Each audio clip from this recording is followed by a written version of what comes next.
নমস্কার বন্ধুরা, আমি ডক্টর সুব্রত আচার্য আর আপনারা দেখছেন আপনাদেরই প্রিয় channel Shri Subrata astrological consultancy. আজ এই ভিডিওতে আপনাদের সঙ্গে শেয়ার করব চন্দ্র রাশির সাপেক্ষে বৃষ রাশির জাতক জাতিকাদের এমন 5টি বদ গুণের বিষয়ে, যে 5টি বদ গুণের জন্য তার কর্মক্ষেত্র, ব্যবসার ক্ষেত্র বা সামগ্রিক জীবনে ব্যর্থতা চলে আসতে পারে।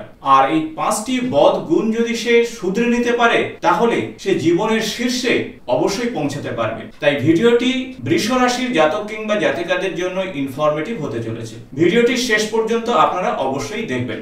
দ্বাদশ রাশিচক্রের দ্বিতীয় রাশি হলো বৃষ রাশি এবং এই রাশির অধিপতি হলো শুক্রদেব, অর্থাৎ দৈত্যগুরু শুক্রাচার্য।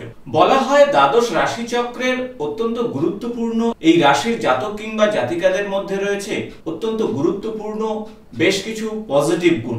তাই পজিটিভ গুণগুলো আগে আমরা জেনে নেব এবং তারপরে আমরা জেনে নেব সেই সমস্ত নেগেটিভ গুণের বিষয়ে, যে নেগেটিভ গুণগুলো অবশ্যই জীবন থেকে বের করা উচিত। দ্বাদশ রাশিচক্রের নির্ভরযোগ্য রাশির মধ্যে অন্যতম হলো বৃষ রাশি। এরা অত্যন্ত উৎসাহী, দৃঢ় প্রতিজ্ঞ এবং বস্তুবাদী, অর্থাৎ এরা অর্থ, ভোগ, ইচ্ছা এগুলো নিয়েই জীবনযাপন করে। এই সমস্ত জাতক জাতিকার মধ্যে একটা একগুঁয়েমি ভাব থাকে, আর যে একগুঁয়েমি ভাবের জন্য এরা একেবারে শীর্ষে উঠতে পারে যদি তাদের চিন্তা ভাবনা সঠিক হয়। এরা কর্মক্ষেত্রে বিভিন্ন সিদ্ধান্তের বিষয়ে অটল থাকে এবং নিজের প্রতি অত্যন্ত যত্নশীল, স্মার্ট এবং এরা সবসময় নিজেকে আপডেট রাখার চেষ্টা করে, অর্থাৎ এরা জ্ঞানী হয়ে থাকে। তাই এদের মধ্যে বুদ্ধি এবং সামগ্রিক উন্নয়নের একটা প্রচেষ্টা থাকে। এরা অত্যন্ত বন্ধুপরায়ণ এবং বন্ধুর সুখ সুবিধার দিকটিও এরা ভাবে। যেহেতু এই রাশির অধিপতি হলো শুক্র, তাই এদের মধ্যে সৌন্দর্য, ভাব ভালোবাসার বিশেষ যোগসূত্র রয়েছে এবং সেই সাথে জীবনের মধ্যে একটা বিলাসিতা থাকে, আমোদ প্রমোদের বিষয় থাকে। এরা অত্যন্ত ক্রিয়েটিভ হয় এবং ক্রিয়েটিভ জগতের সঙ্গে এরা যুক্ত থাকে। তবে এরা জীবনে খুব গুরুত্বপূর্ণ পরিবর্তন আনতে চায় না, অর্থাৎ প্রথাগত জীবনকে এরা পছন্দ করে। আমূল পরিবর্তনের দিকে এরা যেতে ভয় পায়। প্রথম যে এদের পজিটিভনেসের কথা বলবো তাহলে এরা যুক্তি নির্ভর, অর্থাৎ অযৌক্তিক চিন্তা ভাবনা এদের মধ্যে থাকে না। প্রতিটি কাজ যুক্তি দিয়ে করার চেষ্টা করে, যুক্তি দিয়ে বোঝার চেষ্টা করে। তাই লজিক্যাল থাকার চেষ্টা করার জন্য এরা অনেকটা বন্ধু মহলে নাম করতে পারে। এরা একটু পরোপকারী হয়, তাই মানুষ এদের পিছনে ঘোরে এবং সুখ সুবিধার সঙ্গে এরা যুক্ত থাকে বলে মানুষ এদেরকে পছন্দ করে। সেই সাথে এরা সৎ থাকার চেষ্টা করে, মানুষকে ঠকায় না, তাই এই জন্য সমাজে এরা জনপ্রিয় হয়ে ওঠে। তাই এক কথায় বলতে পারেন এরা উদার এবং বিশ্বস্ত। তৃতীয় যে বিষয়ের কথা বলবো তা হলো এরা অত্যন্ত ডিটারমাইন্ড, অর্থাৎ যা সিদ্ধান্ত নেবে সেটাই করার চেষ্টা করে। কারণ আপনারা জানবেন যে বৃষ রাশির যে প্রতীক তা হলো ষাঁড়, অর্থাৎ ষাঁড়ের মধ্যে রয়েছে একটা দৃঢ়তার প্রতীক।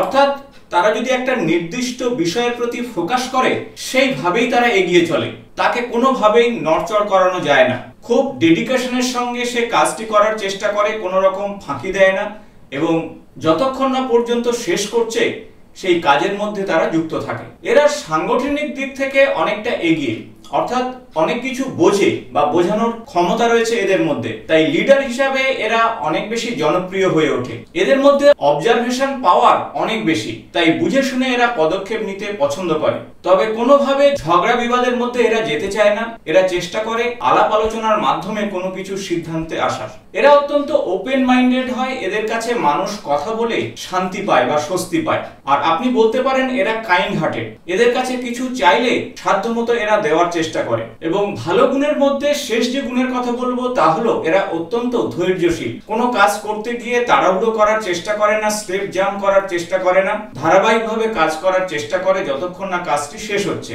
তাই এদের জীবনে গতিটা একটু স্লো হলেও সাকসেস আসে এবং জীবনে শান্তি আসে। এরা অত্যন্ত প্রতিশ্রুতিবদ্ধ হয় এবং প্রতিশ্রুতি পালন করার চেষ্টা করে। এ তো গেল বৃষ রাশির জাতক জাতিকাদের ভালো দিকগুলো, কিন্তু যে দিকগুলোর কারণে বৃষ রাশির জাতক জাতিকারা জীবনে অসফল হয়ে ওঠে সেগুলোর বিষয়ে আমরা একটু জেনে নেব। তার মধ্যে প্রথম যে বিষয় হলো জেলাসি। এরা অত্যন্ত ঈর্ষাপরায়ণ, অর্থাৎ মানুষকে এরা ঈর্ষা করে আর সেজন্য অনেক সময় নিজের কাজের প্রতি ধ্যান দিতে পারে না। তাই কর্মক্ষেত্রে তারা অনেক সময় এই একটি কারণেই পিছিয়ে পড়ে। সেই সাথে নিজের জীবনকে আরো বেশি আরামদায়ক করার জন্য এরা চেষ্টা করে, একটু সহজ কাজ এরা বেছে নেওয়ার চেষ্টা করে এবং একটু এদিক ওদিক হলেই এরা উদ্বিগ্ন হয়ে পড়ে। তাই এই চিন্তা ভাবনা থেকে আপনারা অবশ্যই বেরিয়ে আসুন, প্রতিটি কাজকে সমান গুরুত্ব দিন এবং মন থেকে ঈর্ষাকে দূরে সরিয়ে ফেলুন। দ্বিতীয় যে নেগেটিভ বিষয় হলো তা হলো এরা অলস প্রকৃতি। অলসতা এদের জীবনে বেশ কিছু সমস্যার কারণ হয়। তাই হবে এই ধরনের যে চিন্তা ভাবনা থেকে বেরিয়ে আসতে হবে। যেহেতু এদের মধ্যে একটা শান্ত মনোভাব কাজ করে, তাই কোনো কাজের প্রতি খুব স্পিডে করার যে ইচ্ছা সেটা থাকে না। তাই সঠিক সময়ে কাজ সম্পন্ন করতে অনেক সময় সমস্যা তৈরি হয় আর সেজন্য বেশ কিছু গুরুত্বপূর্ণ সুযোগ হাতছাড়া হতে পারে। অনেক সময় দেখা গেছে যে বৃষ রাশি জাতক কিংবা জাতিকারা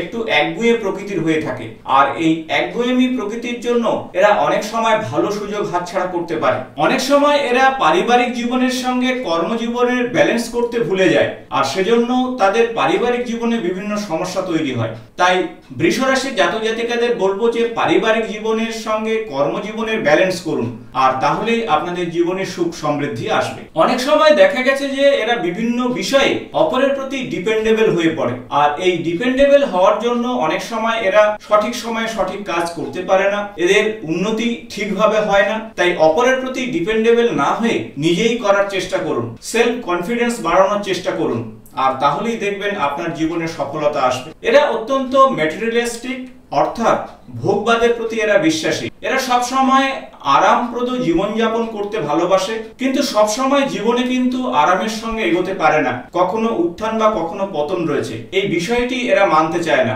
আর এই জন্য এদের জীবনে দুর্ভোগ চলে আসে। তাই জীবনকে সব সময় স্মুথলি ভাবার দরকার নেই, কখনো উত্থান বা পতন এই মানসিকতা নিয়ে আপনাদের এগোতে হবে আর তবেই কিন্তু আপনারা জীবনে সফলতা পাবেন। তাই জীবনের এই সমস্ত বিষয়গুলির প্রতি আপনারা যদি সতর্ক থাকেন তাহলে অবশ্যই আপনার জীবনে সুখ সমৃদ্ধি আসবে। আশা করব ভিডিওটি ইনফরমেটিভ হয়েছে। ভালো লাগলে বন্ধুদের সঙ্গে অবশ্যই শেয়ার করবেন। আগামী নতুন কোনো জ্যোতিষ সংক্রান্ত বিষয় নিয়ে আলোচনা করব।